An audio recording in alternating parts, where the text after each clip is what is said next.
నమస్తే, welcome to 9+ news. Mahabubabad జిల్లాలో మంత్రి సీతక్క పర్యటించారు. కాంగ్రెస్ పార్టీ నూతన మండల అధ్యక్షులను సన్మానించిన మంత్రి కష్టపడే కార్యకర్తలకు పార్టీలో గుర్తింపు ఉంటుందని చెప్పారు. బీఆర్ఎస్ 10 ఏళ్ల పాలనపై విమర్శలు గుప్పించారు. అమరావతిలో మంత్రులు నారాయణ, అనగాని సత్యప్రసాద్, సవిత పర్యటించారు. రాయపూడిలో నిర్మాణంలో ఉన్న మంత్రులు, ఎమ్మెల్యేల నివాసాలను పరిశీలించిన మంత్రులు పనుల పురోగతిని సమీక్షించారు.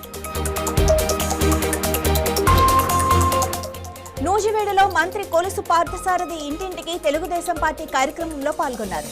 చెత్త సేకరణ వాహనాలను ప్రారంభించిన మంత్రి స్థానికుల సమస్యలను అడిగి తెలుసుకున్నారు.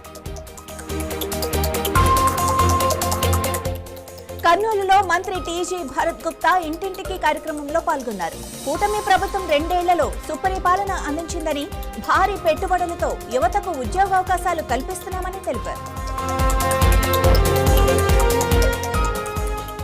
బద్వేల్లో ప్రజా సమస్యల పరిష్కారం కోసం సిపిఐ లిబరేషన్ నేతలు ధర్నా చేపట్టారు. మున్సిపల్ కార్యాలయం ఎదుట ఆందోళన నిర్వహించి రోడ్లు, డ్రైనేజీ, మౌలిక వసతులు మెరుగుపరచాలని డిమాండ్ చేశారు. గురజాలలో పోలీసులు కార్డన్ అండ్ సెర్చ్ ఆపరేషన్ నిర్వహించారు. వెంకట్రావు కాలనీలో తనిఖీలు చేపట్టి కొన్ని ప్రమాదకర ఆయుధాలను స్వాధీనం చేసుకున్నారు. నేరాల నియంత్రణ కోసం ఈ తనిఖీలు చేపట్టినట్లు పోలీసులు తెలిపారు. జయశంకర్ భూపాలపల్లి జిల్లాలో పోలీసులు కమ్యూనిటీ కాంటాక్ట్ కార్యక్రమం నిర్వహించారు. సూరారం గ్రామంలో ఇంటింటి తనిఖీలు చేపట్టి అనుమానితులు, నేర చరిత్ర కలిగిన వ్యక్తుల వివరాలను సేకరించారు. తాడేపల్లిలో విషాద ఘటన చోటు చేసుకుంది. బకింగ్హామ్ కాలువలో దూకిన 17 ఏళ్ల యువతి కోసం పోలీసులు, ఎస్డీఆర్ఎఫ్ బృందాలు గాలింపు చర్యలు చేపట్టాయి. యువతిని ఐశ్వర్యగా గుర్తించారు. పులివెందులలో అనుమానాస్పద మృతి కేసును పోలీసులు హత్య కేసుగా ఛేదించారు. లారీ డ్రైవర్ను హత్య చేసి ప్రమాదంగా చిత్రీకరించే ప్రయత్నాన్ని సాంకేతిక ఆధారాలతో బయటపెట్టారు. ఘటనలో క్లీనర్ను పోలీసులు అదుపులోకి తీసుకున్నారు. మచిలీపట్నంలో 8 మంది విద్యార్థులు అస్వస్థతకు గురయ్యారు. ప్రైవేటు వసతి గృహంలోని విద్యార్థులకు అనారోగ్య లక్షణాలు కనిపించడంతో ప్రభుత్వ ఆసుపత్రికి తరలించి చికిత్స అందిస్తున్నారు. రాయపర్తిలో రోడ్డు ప్రమాదం జరిగింది. వరంగల్ ఖమ్మం జాతీయ రహదారిపై వృద్ధుణ్ణి గుర్తు తెలియని వాహనం ఢీకొట్టడంతో అక్కడికక్కడే మృతి చెందారు. పోలీసులు కేసు నమోదు చేశారు. జనగామ జిల్లాలో దారుణ ఘటన చోటు చేసుకుంది. వివాహేతర సంబంధాన్ని ప్రశ్నించిందని భార్యపై భర్త కత్తితో దాడి చేసినట్లు ఫిర్యాదు నమోదైంది. తీవ్రంగా గాయపడిన బాధితురాలు ఫిర్యాదుతో పోలీసులు కేసు నమోదు చేసి దర్యాప్తు చేపట్టారు.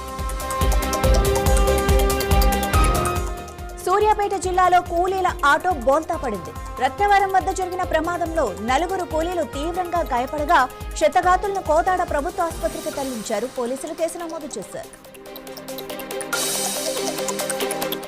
ములుగు ప్రభుత్వ ఆసుపత్రిలో మంత్రి సీతక్క పలు నూతన వైద్య సదుపాయాలను ప్రారంభించారు.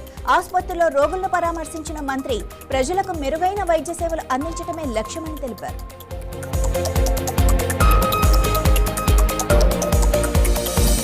అవనిగడ్డ నియోజకవర్గంలో కోడి వ్యర్థాల తరలింపును పోలీసులు అడ్డుకున్నారు. చేపల చెరువుల్లో మేతగా వినియోగించేందుకు తీసుకెళ్తున్న వ్యర్థాలను నాగాయలంక పోలీసులు స్వాధీనం చేసుకుని కేసు నమోదు చేశారు. మణుగూరు ఓసీ2 డీప్ సైడ్ బ్లాక్ ను సింగరేణి దక్కించుకుంది. బ్లాక్ వేలంలో విజయం సాధించడంతో గనుల భవిష్యత్తుపై నెలకొన్న అనిశ్చితికి తెరపడింది. కార్మికులు, కుటుంబాలు హర్షం వ్యక్తం చేస్తారు. యాదాద్రి భువనగిరి జిల్లాలో మూసీ నది ఉధృతంగా ప్రవహిస్తోంది. సంగం, భీమలింగం, కత్వా వద్ద వరద ఉధృతితో లో లెవెల్ బ్రిడ్జిపై నీరు చేరడంతో రాకపోకలను అధికారులు నిలిపివేశారు. కృష్ణానదికి వరద ఉధృతి పెరగడంతో సంగమేశ్వర ఆలయం మరోసారి నీట మునిగింది.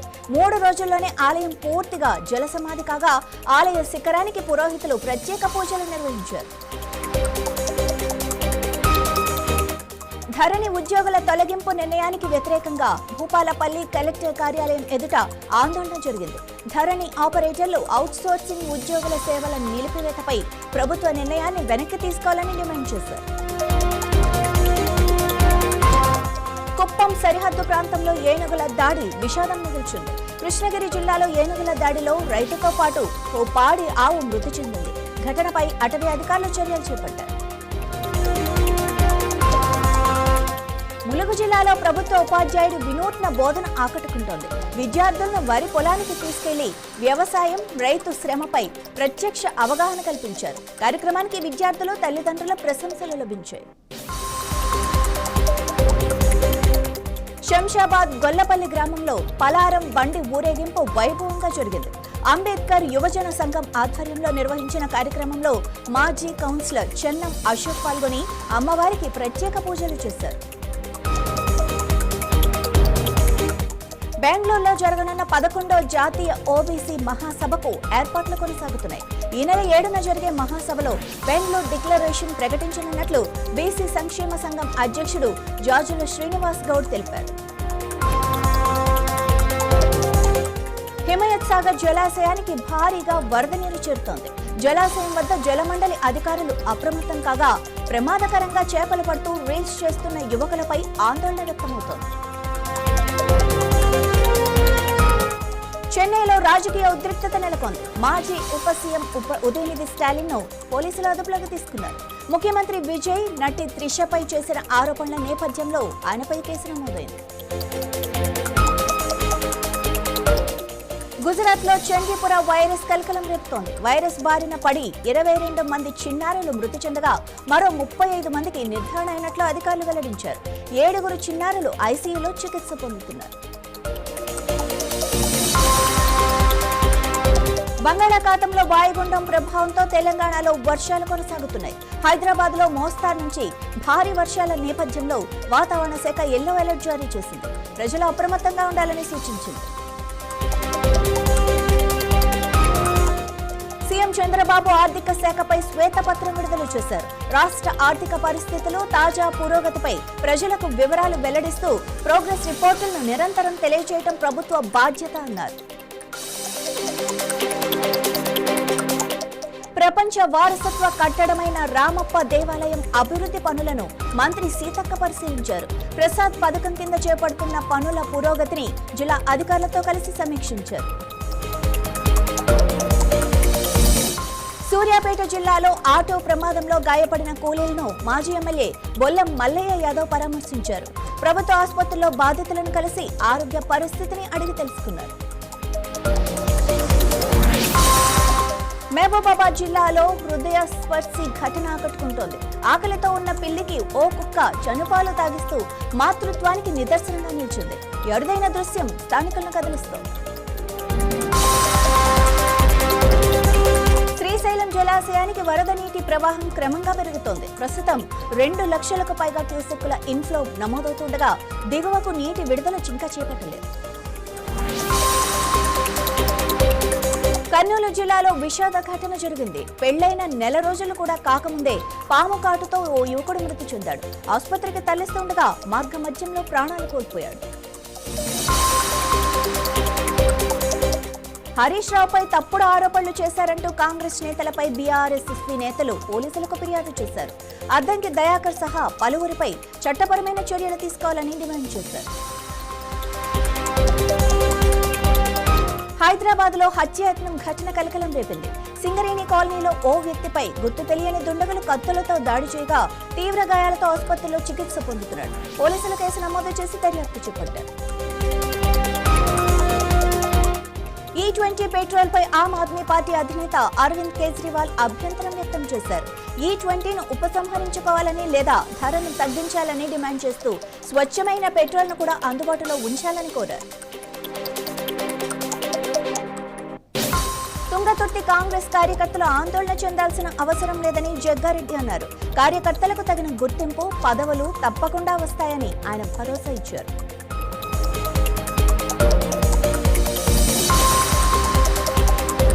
విజయవాడ శివారులో భారీగా అక్రమ రేషన్ బియ్యాన్ని సివిల్ సప్లై అధికారులు స్వాధీనం చేసుకున్నారు. పోలవరం కాలువ వద్ద లారీలో లోడ్ చేస్తున్న 150 క్వింటాళ్ల పీడీఎస్ బియ్యాన్ని పట్టుకుని కేసు నమోదు చేశారు. చిత్రాని కేసుపై మాజీ అధికారి ఏబీ వెంకటేశ్వరరావు కీలక వ్యాఖ్యలు చేశారు. ఈ కేసులో దర్యాప్తు తీరుపై ప్రశ్నలు లేవనెత్తుతూ ఎఫ్ఐఆర్ కు ముందే అరెస్టులు జరిగాయని ఆరోపించారు. గద్దరన్న 3వ వర్ధంతి స్మారక సభకు హైదరాబాద్ లో ఏర్పాట్లు కొనసాగుతున్నాయి. ఈ నెల 6న జరిగే సభకు సంబంధించిన గోడ పత్రికను ఉస్మానియా విశ్వవిద్యాలయంలో ఆవిష్కరించారు. ఎర్రగడ్డ ప్రభుత్వ ఆయుర్వేద ఆసుపత్రిలో ఆయుష్ వైద్య విద్యార్థులు ఆందోళనకు దిగారు. స్టైఫండ్ పెంపు డిమాండ్ చేస్తూ నిరవధిక సమ్మె ప్రారంభించినట్లు తెలిపారు. తుంగతుర్తి నియోజకవర్గానికి సంబంధించిన నివేదికను జగ్గారెడ్డి టీపీసీసీ అధ్యక్షుడు మహేష్ కుమార్ గౌడ్కు అందజేశారు. నియోజకవర్గ అభివృద్ధి, పార్టీ అంశాలపై ఇరువురు నేతలు చర్చించారు.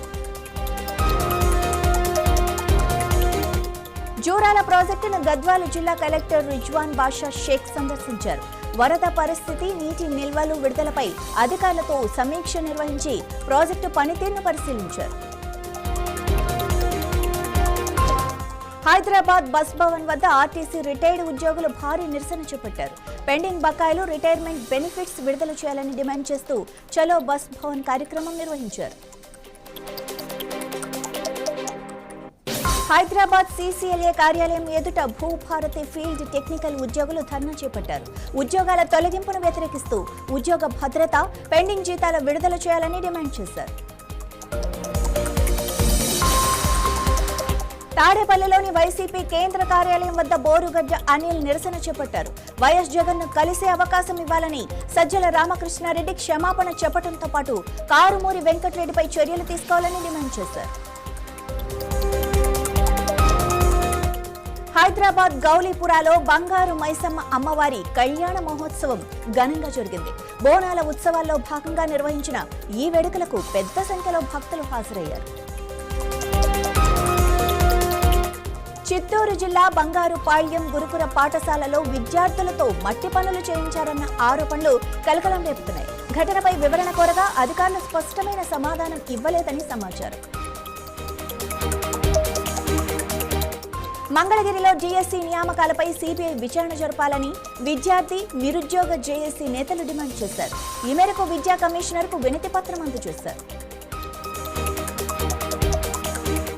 తాడేపల్లిలో ఉర్దూ అకాడమీ చైర్మన్ ఫారూక్ షుబ్లీ కీలక ప్రకటన చేశారు. రాష్ట్రంలోని 36 ఉర్దూ సెంటర్లలో కొత్త కంప్యూటర్ల ఏర్పాటు కోసం 3 కోట్ల నిధులు కేటాయిస్తున్నట్లు వెల్లడించారు.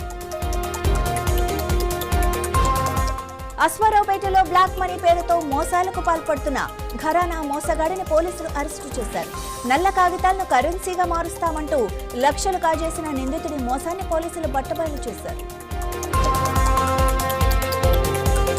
వైరా మున్సిపల్ కార్యాలయం ఎదుట బీఆర్ఎస్ నేతలు నిరసన చేపట్టారు. తాగునీటి బిల్లుల వసూళ్లను నిలిపివేయాలని డిమాండ్ చేస్తూ కాంగ్రెస్ ప్రభుత్వంపై విమర్శలు చేశారు. ఎన్టీఆర్ హెల్త్ యూనివర్సిటీ పరిధిలో ఎంబీబీఎస్, బీడీఎస్ ప్రవేశాల కౌన్సిలింగ్ ప్రారంభమైంది. ముందుగా ఆల్ ఇండియా కోటా, అనంతరం స్టేట్ కోటా సీట్ల భర్తీ ప్రక్రియ చేపట్టనున్నట్లుగా యూనివర్సిటీ వెల్లడించింది. యాదాద్రి భువనగిరి జిల్లాలో ఇందిరమ్మ ఇళ్ల కోసం అర్హులు అధికారులను వేడుకుంటున్నారు. అర్హత ఉన్న ఇళ్లు మంజూరు కావటం లేదని, గుడిసెల్లో తీవ్ర ఇబ్బందులు పడుతున్నామని గ్రామస్తులు ఆవేదన వ్యక్తం చేశారు. వరంగల్ జిల్లాలో ఎస్టీ బాలికల వసతి గృహంలో ఫుడ్ పాయిజన్ ఘటనపై రాష్ట్ర మానవ హక్కుల కమిషన్ సుమోటోగా కేసు నమోదు చేసింది. ఘటనపై విచారణకు ఆదేశాలు జారీ చేసింది. హైదరాబాద్ లో కల్తీ సుగంధ ద్రవ్యాల దందాపై అధికారులు దాడులు నిర్వహించారు. 13 కేంద్రాల్లో తనిఖీలు చేపట్టి సుమారు 25 టన్నుల కల్తీ మసాలాలను స్వాధీనం చేసుకున్నారు. చిత్తూరు జిల్లాలో ఘోర రోడ్డు ప్రమాదం జరిగింది. వీకోట సమీపంలో కారు బోల్తపడటంతో 2 మృతి చెందగా మరో 3 తీవ్రంగా గాయపడ్డారు. ఉస్మానియా యూనివర్సిటీలో బీఆర్ఎస్పీ ఆధ్వర్యంలో ఇంజనీరింగ్ విద్యార్థులు నిరసన చేపట్టారు. ఇంజనీరింగ్ విద్యార్థులపై చేసిన వ్యాఖ్యలను ఖండిస్తూ విద్యార్థుల గౌరవాన్ని కాపాడాలని డిమాండ్ చేశారు. నాగకర్నూలు జిల్లాలో నకిలీ 500 నోట్ల కలకలం రేగింది. పుంగనూరు గ్రామంలో 2 నకిలీ నోట్లు స్వాధీనం చేసుకున్న పోలీసులు 2 అనుమానితులను అదుపులోకి తీసుకుని దర్యాప్తు కొనసాగిస్తున్నారు. నారాయణఖేడ్ నియోజకవర్గంలో ఎమ్మెల్యే పటోళ్ల సంజీవ్ రెడ్డి సీసీ రోడ్డును ప్రారంభించారు. అనంతరం సీఎం సహాయ నిధి చెక్కులు పంపిణీ చేసి గ్రామాభివృద్ధికి కాంగ్రెస్ ప్రభుత్వం కట్టుబడి ఉందని తెలిపారు. మంత్రి గుమ్మడి సంధ్యారాణి ఆరోపణలను వైఎస్ఆర్సీపీ మాజీ మంత్రి పుష్పశ్రీవాణి ఖండించారు. తమపై చేస్తున్న వ్యాఖ్యలు అవాస్తవమని ఆమె ఫైర్ అయ్యారు.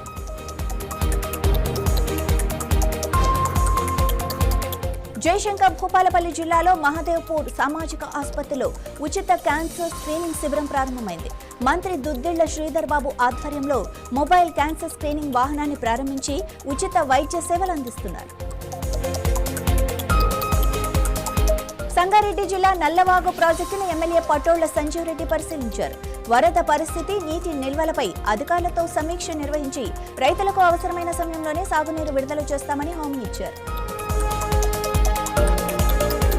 ఎన్టీఆర్ జిల్లాలో పట్టాదారు పాస్ పుస్తకాల పంపిణీ కార్యక్రమం అధికారుల గైర్హాజరుతో నిలిచిపోయింది. డిప్యూటీ తహసీల్దార్ మినహా అధికారులు హాజరు కాకపోవడంతో ఎమ్మెల్యే కొలికపూడి శ్రీనివాసరావు వెనుతిరిగి అధికారులకు వివరణ కోరారు. వైరా మున్సిపాలిటీ అభివృద్ధిపై ఎమ్మెల్యే మాలోత్ రామ్దాస్ నాయక్ సమీక్ష నిర్వహించారు. 45 కోట్లతో అభివృద్ధి పనులు చేపట్టి వైరాను మోడల్ మున్సిపాలిటీగా తీర్చిదిద్దుతామని తెలిపారు. రేపల్లె టీడీపీకి షాక్ తగిలింది. టీడీపీ నేత గూడపాటి శ్రీనివాసరావు మాజీ సీఎం వైఎస్ జగన్ సమక్షంలో వైఎస్ఆర్సీపీలో చేరగా తన రాకతో రేపల్లెలో పార్టీ మరింత బలపడుతుందని జగన్ అన్నారు.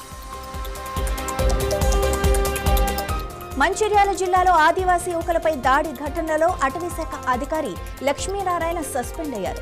ఈ చర్యను ఎమ్మెల్యే బొజ్జు పటేల్ స్వాగతిస్తూ యువకులపై నమోదైన కేసులు ఎత్తివేసి సంబంధిత అధికారిపై మరిన్ని చర్యలు తీసుకోవాలని డిమాండ్ చేశారు. అమరావతిలో టీడీపీ గ్రీవెన్స్ కార్యక్రమంలో మంత్రి గొట్టిపాటి రవికుమార్ పాల్గొన్నారు. ప్రజల వినతులు స్వీకరించి సంబంధిత అధికారులకు ఆదేశాలు జారీ చేసిన మంత్రి విద్యుత్ రంగంలో కూటమి ప్రభుత్వం కీలక పురోగతి సాధించిందని తెలిపారు.